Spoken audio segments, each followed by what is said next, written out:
দুটো দিকে হতে পারে। এক, তিনি যে ষড়যন্ত্রের অভিযোগ করছেন তাই সত্যি, রাজগঞ্জের বিডিওর বিরুদ্ধে গভীর ষড়যন্ত্র হচ্ছে, আর তা না হলে তিনি অপরাধ করেছেন, যে অপরাধ তিনি স্বীকার করছেন না। আচ্ছা, অপরাধ করলে তো তিনি অপরাধী, তাহলে তো তাকে পুলিশের ধরা উচিত, কিন্তু 12 দিন হয়ে গেছে, এখনো পর্যন্ত পুলিশ তাকে টাচ করতে পারছে না কেন? যথেষ্ট তথ্য প্রমাণ পুলিশের হাতে কি নেই? অনুপ, কি মনে হয়?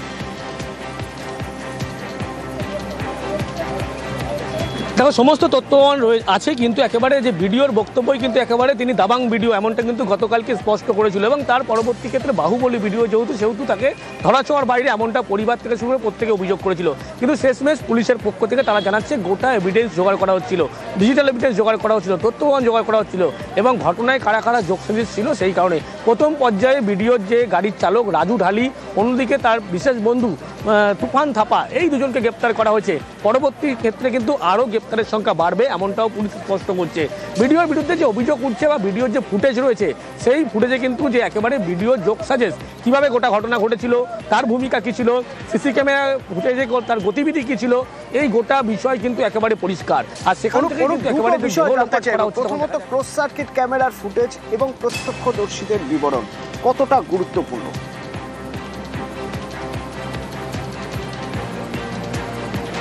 তো ক্লোজ সার্কিট ক্যামেরার যে ফুটেজ, সেটাই কিন্তু সব থেকে হাতিয়ার বলে মনে করছে, মূল হাতিয়ার বলে মনে করা হচ্ছে। অন্যদিকে প্রত্যক্ষদর্শীদের বক্তব্য, পাশাপাশি মূল যে সাক্ষীর কথা বলা হচ্ছে, এক্ষেত্রে কিন্তু একেবারে অশোক করের যে বয়ান নেওয়া হয়েছিল, পরবর্তী ক্ষেত্রে এই যে ভিডিওকে যে জিজ্ঞাসাবাদ প্রক্রিয়া করা হবে কিনা আদতে এই প্রশ্ন উঠেছিল, কিন্তু দেখা গেল শেষ পর্যন্ত ভিডিওর যিনি গাড়ির চালক রাজু ঢালি, তাকে গ্রেপ্তার করা হলো। অন্যদিকে তার বিশেষ বন্ধু পেশাই কন্ট্রাক্টর জলপাইগুড়ির তুফান থাপা, তাকেও গ্রেপ্তার করা হলো। কিন্তু ভিডিওকে এখনো পর্যন্ত কোনো রকম ব্যবস্থা হয়নি। গতকালই ভিডিওর যে বক্তব্য, তিনি কলকাতায় আসেননি, কিন্তু সিসি ক্যামেরা ফুটেজ থেকে শুরু করে প্রত্যেকটি বিষয় দেখলে দেখা যাবে এয়ারপোর্টের ফুটেজ, এয়ারপোর্টের প্যাসেঞ্জার লিস্টের নাম, প্রত্যেক জায়গায় কিন্তু ভিডিওর যে গতিবিধি ছিল, সেই গতিবিধি কিন্তু পুলিশের কাছে স্পষ্ট হয়েছিল। কিন্তু শেষমেশ দেখা গেল পুলিশের পক্ষ থেকে 12 দিনের মাথায় কিন্তু ঘটনার ইতিমধ্যেই দুজনকে গ্রেপ্তার করা হলো।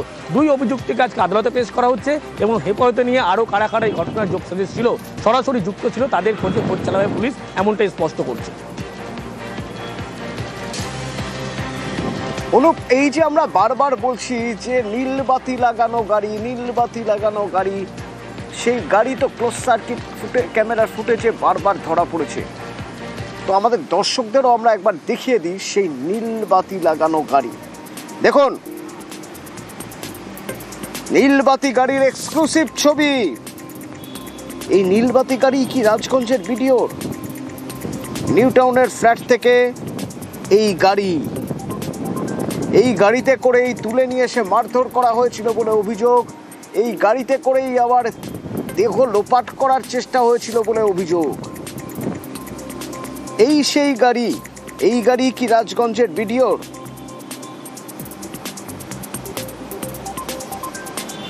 অনুপ, পুলিশের কাছে যা ক্লোজ সার্কিট ক্যামেরার ফুটেজ রয়েছে, সেই ফুটেজের গাড়ি একই গাড়ি রাজগঞ্জের ভিডিওর গাড়ি কি?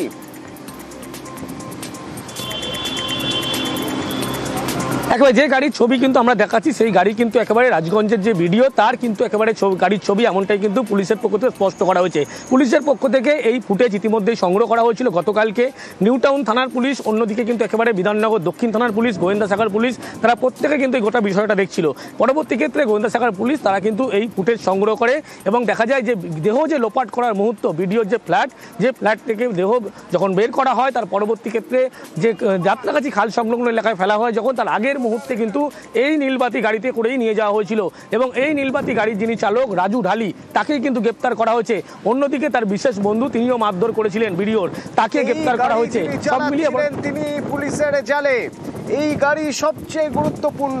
ঘটনার আগাগোড়া এই গাড়ি পাওয়া গিয়েছে, অর্থাৎ ব্যবসায়ীর বাড়ি থেকে তুলে আনা, তারপরে নিউ টাউনের ফ্ল্যাটে নিয়ে যাওয়া, সেখান থেকে যাত্রাগাছিতে যেখানে দেহ পাওয়া গিয়েছিল সেখানেও ক্লোজ সার্কিট ক্যামেরার ফুটেজে এই নীল গাড়ি পাওয়া গিয়েছে। তদন্তের ক্ষেত্রে যা অত্যন্ত গুরুত্বপূর্ণ, সেই নীলবাতি লাগানো গাড়ি, সেই গাড়ি সবচেয়ে বেশি গুরুত্বপূর্ণ এই তদন্তের ক্ষেত্রে।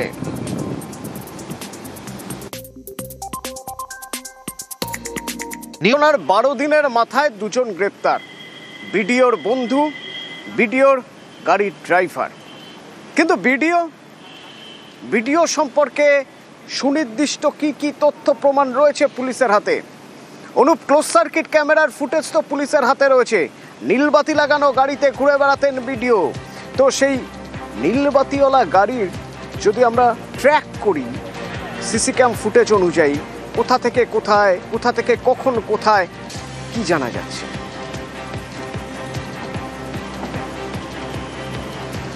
দেখো, যে ফুটেজ একেবারে পুলিশের কাছে ইতিমধ্যে এসে পৌঁছেছে, প্রথমে 7 ঘন্টার ফুটেজ, সেই ফুটেজে কিন্তু গোটা ঘটনা একেবারে যে ভিডিও ইনভলভমেন্ট কীভাবে গোটা বিষয় কিন্তু পরিষ্কার রয়েছে। এবং ভিডিও যে রীতিমতো তাকে অপহরণ করার সময় থেকে শুরু করে তাকে তার বাড়িতে ফ্ল্যাটে নিয়ে যাওয়ার পুরো দাদাগিরি যে করছে সেই ছবি পর্যন্ত সেই পুলিশের কাছে আছে। আর এখানে যথেষ্ট ছিল। তাছাড়া যে ভিডিওকে জানানো হচ্ছিল যে ভিডিও কলকাতায় আসেননি, কিন্তু যে ফুটেজ গতকালকে আমরা যে খবর সম্প্রচার করেছিলাম সেখানে কিন্তু ভিডিও যে কলকাতায় এসেছিল, বিমানের টিকিট বা বিমানের প্যাসেঞ্জার লিস্টের নাম দেখলেই কিন্তু একেবারে স্পষ্ট করা যাচ্ছিল। অন্যদিকে পুলিশের পক্ষ থেকে সেই ফুটেজও সংগ্রহ করা হয়েছিল। তার পাশাপাশি দেহ যখন বের করে লোপাট করা হচ্ছিল সেই মুহূর্তে সিসি ক্যামেরা ফুটেজ, সেখানে কিন্তু একেবারে যে গাড়িতে করে নিয়ে যাওয়া হচ্ছিল সেই গাড়ি চালাচ্ছিল রাজু ঢালি, যিনি গ্রেপ্তার হয়েছেন, ভিডিওর গাড়ির চালক। এবং গোটা ঘটনায় যে ভিডিও ভূমিকা ছিল, সক্রিয় ভূমিকা ছিল, সেটা কিন্তু এই সমস্ত ফুটেজে পুলিশের কাছে একেবারে স্পষ্ট। সেই কারণে পুলিশের পক্ষ থেকে বলা চলে ইতিমধ্যে আমরা যদি বিষয়টাকে এভাবে ভাবি যে ভিডিও তো অস্বীকার করেছিলেন আমাদের সঙ্গে ফোনে কথা বলার সময় যে তিনি নাকি সে সময় কলকাতায় আসেন। তার মানে তিনি যে কলকাতায় এসেছেন, বিমানবন্দর থেকে বেরোচ্ছেন, সেই ফুটেজ পুলিশের কাছে আছে। তার নীলবাতিওয়ালা গাড়ি নিউ টাউনের ফ্ল্যাটে যাচ্ছে, সেই ছবি রয়েছে পুলিশের কাছে। সেখান থেকে চ্যাংদোলা করে বের করে নিয়ে গাড়ি চলে গেল যাত্রাগাছির দিকে, সেই ফুটেজও আছে পুলিশের কাছে। মানে যদি টাইম লাইন, যদি ক্রোনোলজি দেখি আমরা, সেই ক্রোনোলজিক্যাল ফুটেজ পুলিশ পুরোটাই পেয়ে গেছে।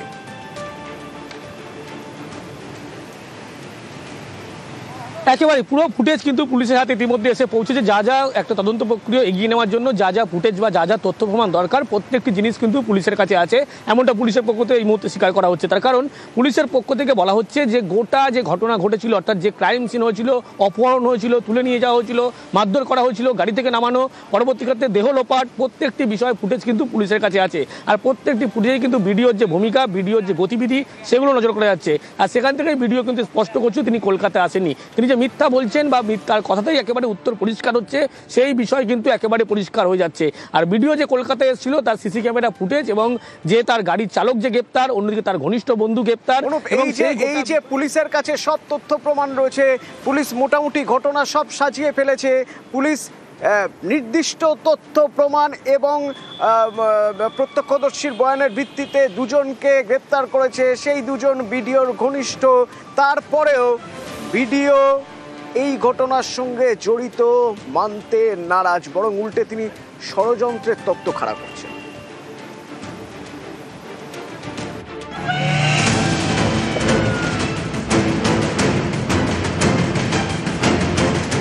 প্রশান্ত বর্মন, জলপাইগুড়ি রাজগঞ্জের ভিডিও, তার বিরুদ্ধে ভুরি ভুরি অভিযোগ।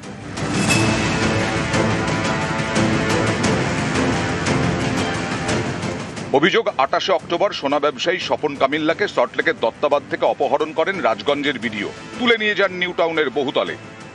আমাকে নিয়ে এসে নামিয়েছে, আমি সবে নেমেছি, তখন হঠাৎ উনি বললো যে বেরিয়ে এসে ঘর থেকে ওনাকে দিয়ে আসো, ড্রাইভার বলছে। ওনাকে কোন জায়গা নিয়ে গেল? ও ভেতরে ঢুকিয়ে দিল, এরকম ঘরে ঢুকিনি। 30 অক্টোবর নিউ টাউনের যাত্রাগাছি থেকে ব্যবসায়ীর ক্ষতবিক্ষত দেহ উদ্ধার। তদন্তে নেমে পুলিশ জানতে পেরেছে দিন 10 আগে 20 অক্টোবর কলকাতায় আসেন রাজগঞ্জের ভিডিও প্রশান্ত বর্মন, বাগডোগরা থেকে ইন্ডিগোর বিমানে। বিমানের number 6E135, seat number 25E। 29 October Kolkata থেকে বিমানেই শিলিগুড়ি ফিরে যান প্রশান্ত বর্মন। বিমানবন্দর থেকে সিসি ক্যামেরা ফুটেজ সংগ্রহ করেছে পুলিশ, সেখানেও নাকি ভিডিও প্রশান্ত বর্মনকে দেখা গেছে। মিলেছে বিমানের টিকিটের নাম্বারও। কোথায় প্লেনের টিকিট পাওয়া গেছে, কি আছে, সবই এখন সমস্ত কিছুই মিথ্যা। আমি বলে দিচ্ছি, ষড়যন্ত্র।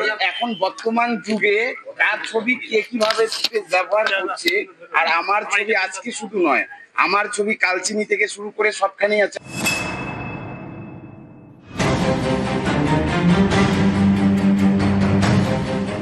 28 অক্টোবর অপহরণ, 30 অক্টোবর সোনা ব্যবসায়ীর দেহ উদ্ধার হয়।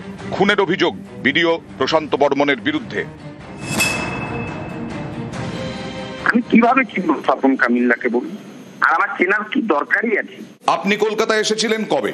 আমি কলকাতা গিয়েছিলাম অনেকদিন আগে, মানে 27-28 অক্টোবর আপনি কোথায় ছিলেন? আমি কলকাতায় যাইনি, 27-28 কলকাতায় যাই। সোনা ব্যবসায়ীর ক্ষতবিক্ষত দেহ উদ্ধার। 1 নভেম্বর ব্যবসায়ীর পরিবার বিধাননগর দক্ষিণ থানায় লিখিত অভিযোগ জানায়, যার ভিত্তিতে এফআইআর হয়েছে। নিহত ব্যবসায়ীর পরিবারের অভিযোগের ভিত্তিতে খুনের মামলা হয়েছে বিডিওর বিরুদ্ধে। 23 তারিখ কলকাতা যান দোকান খোলার জন্য, ওটা 2-3টা গাড়ি আসি আমার স্বামীকে তুলে নিয়ে যান। আমার মনে হয় প্রশান্ত বর্মা নামে লোকটা আমার স্বামীকে সেইও খুন করে মেরে দিয়েছে, ও তুলে নিয়ে গেছে। অভিযোগ করেছেন থানায়? হ্যাঁ, একটা এফআইআর করেছেন মনে হচ্ছে প্রশান্ত বর্মন ভিডিও। এটার থেকেই বোঝা যাচ্ছে যে এখানে চক্রান্তকারী ষড়যন্ত্র আছে। সোনা ব্যবসায়ী স্বপন কামিল্লার বাড়ি পশ্চিম মেদিনীপুরের দাঁতনে। অভিযোগ, গত অগাস্টে সেখানে যান রাজগঞ্জের বিডিও প্রশান্ত বর্মন। সেই ভিডিও তোলে স্বপনের পরিবার। আমি দাঁতনে কেন যাব? সবই তো ষড়যন্ত্র। বিডিওর বাড়ি থেকে নাকি সোনা চুরি হয়, সেই সোনা নাকি পান স্বপন কামিল্লা। অভিযোগ, এই কারণেই সোনা ব্যবসায়ী স্বপনকে বাড়ি থেকে তুলে আনা হয়, যার একদিন পরে মেলে তার ক্ষতবিক্ষত দেহ। চুরি করার পরে স্যার প্রথমে আমাকে মারধর করলো, নিয়ে যাওয়ার পরে গণেশ পূজার 2 দিন পরে আবার ছেড়ে দিলাম, স্বীকার করতে ছেড়ে দিল। আমি কাকে দিয়েছি বললো, আমি বললাম বসন্তকে শহীদের স্বপন কামলিয়াকে দিয়েছি। পরে 28 তারিখে আবার আমাকে ডাক করলো, উনি স্বর্ণবালা এলো, আসতে 2জনকে মারধর করলো, করতে আমি স্বীকার করে গেলাম যে ওনাকে দিয়েছি। উনিও বললো আমাকে দিয়েছে, আমি কালকে মাল দিয়ে দেবো, সোনাবালা বললো। ও থাকলো, আমি চলে এলাম। আপনার বা আপনার আত্মীয়র বাড়িতে চুরি হয়েছিল কি? আমার বা আমার আত্মীয় কারো বাড়িতেই চুরি হয়নি। আপনি অশোক করকে চেনেন? অশোক করকে আমার কি দরকার আছে চেনার? বিডিওর দাবি মতো তাহলে কি দাঁড়ালো? বিডিওর বাড়ি থেকে চুরির অভিযোগ মিথ্যে। 20 অক্টোবর বাগডোগরা থেকে কলকাতায় আসা ষড়যন্ত্র। 29 অক্টোবর কলকাতা থেকে শিলিগুড়ি ফেরা ষড়যন্ত্র। সোনার ব্যবসায়ীকে অপহরণের অভিযোগ ষড়যন্ত্র। ব্যবসায়ী দাঁতনের বাড়ি যাওয়া ষড়যন্ত্র। ব্যবসায়ীকে খুনের অভিযোগ ষড়যন্ত্র। এতজন বিডিওর বিরুদ্ধে মুখ খুলেছেন, ছবিতে বিডিওকে দেখা যাচ্ছে, বিমানবন্দরের সিসি ক্যামেরা ফুটেজও পেয়েছে পুলিশ। এসবই কি তাহলে মিথ্যে? সবই কি ষড়যন্ত্র? রাজগঞ্জের বিডিওর বিরুদ্ধেই এত ষড়যন্ত্র কেন? এটা হচ্ছে একটা বড় মাপের ষড়যন্ত্র চলছে, কিভাবে দাবাং থেকে মাটিতে শোয়ানো যায় সেটারই একটা চক্রান্তকারীরা চক্রান্ত করে যাচ্ছে। চক্রান্তকারীদের চক্রান্ত থাকবে না, দাবাংই থাকবে। রাজনৈতিক না কি চক্রান্তকারীদের আমি খবর পেয়েছি, আমিও দেখে নেব। নিউজ 18 বাংলা।